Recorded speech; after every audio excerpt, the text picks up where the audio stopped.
د زابل ولایت په شینکۍ ولسوالۍ کې د ملي یووالي د پیاوړتیا او د ولسي ستونزو د اورېدو په موخه پراخه ولسي غونډه ترسره شوه.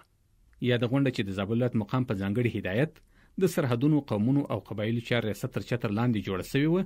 د سیمه ییزو مسؤلینو په ګډون ولسي مخورو، علماو او عام اوسیدونکو پکښې برخه درلوده. د غونډې پر مهال د دې ولسوالۍ اوسیدونکو ویل چې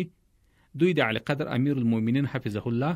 ټول احکام او فرامین په بشپړ ډول تطبیق کړي دي او همدارنګه د خپلو خبرو پر مهال له اسلامي امارت څخه غوښتنه وکړه چې د تعلیمي مراکزو او کلینیکونو ترڅنګ دي د عامه اسانتیاو د برابرولو په برخه کې ورته لا کار وکړي. هغه مهر چې ده پخوا به دلته مثلا 15 لک او 6 لک افغانۍ وي، په دی باندې موږ عمومي مجلس کړی ده، دا مزیتي مقصد پر 2.5 لک افغانۍ باندې قاطع پرېکړه فیصله کړې. پنځم او زموږ په ولسوالۍ کې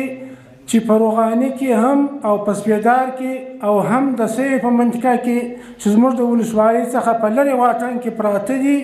موږ به کلینیک ته ضرورت لرو. نور هم له جلالت مآب والي صاحب څخه غوښتنه کوو چې دغه سړک چې زنجیر ته رسېدلی ده د پخېدو کومک او همکاري را سره وکړي، څه منظوري واخلي، ډېره مهرباني او شفقت به مو وي. په ورته وخت کې د زابل والي د ولسونو له همکارۍ څخه خوښي وښوده او ژمنه یې وکړه چې د شینکۍ ولسوالۍ د ولسونو ستونزې یاداشت او له اړوند ادارو سره به یې تر شریکېدو وروسته په عملي برخه کې هم ګامونه اوچت کړي. که سرکونه وي انشاءالله د الله تعالی په کور کې ولاړ یو، موږ به خپلې وعدې سرته رسوو. خامخا به دغه ځورېدلو خلکو ته کور په کور موږ انشاءالله که الله تعالی واس راکړو موږ سرکونه ورته رسوو. انشاءالله جامعګانې دي، مسجدونه دي، دا مو الله تعالی سره وعده ده چې خپل وس مطابق کوشش کوو چې هر ځای ته جامع جومات جوړ شي، علما یې برحاله وي، مدرسې فعاله وي، کلینیکونو د صحت رئیس صاحب موږ ځان سره راولو، فایدهمې رئیس صاحب را سره راغلی ده، د ټوله اداره موږ تاسو ته راولو، در سره کېنوي چې انشاءالله دی موږ مسؤلیت ده. بلخوا د زابل امنیه قمندان په خپلو خبرو کې ویل چې همدا اسلامي نظام د ولسونو په ملاتړ راغلی او د دوی قربانۍ وي چې اسلامي امارت بیا پر هېواد واکمن دی، نو په کار ده چې د ولسونو لپاره په ښه ډول خدمت ترسره شي. نوموړي زیاته کړه چې امنیتي ځواکونه د خلکو ترڅنګ ولاړ دي او د هر احتمالي ګواښ د مخنیوي په برخه کې به پر وخت اقدام کوي. مجاهدین بیا په غره کې وو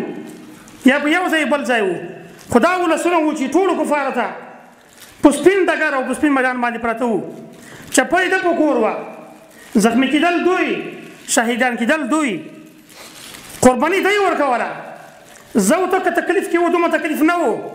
خو ډېر قربانۍ او تکلیفونه دغه ولسونو ورکړي چې دغو قربانیو هغه احسان چې خدای تعالی ترې اخیستی دغه د خلکو سره احسان یې وپېژنئ. د یادونې وړ ده چې د اسلامي امارت له بیا واکمنېدو راهیسې د مسؤلینو له لوري د هېوادوالو ستونزو ته پر وخت رسېدنه شوې او د لا غوره خدمتونو د وړاندې کولو لپاره هڅې روانې دي.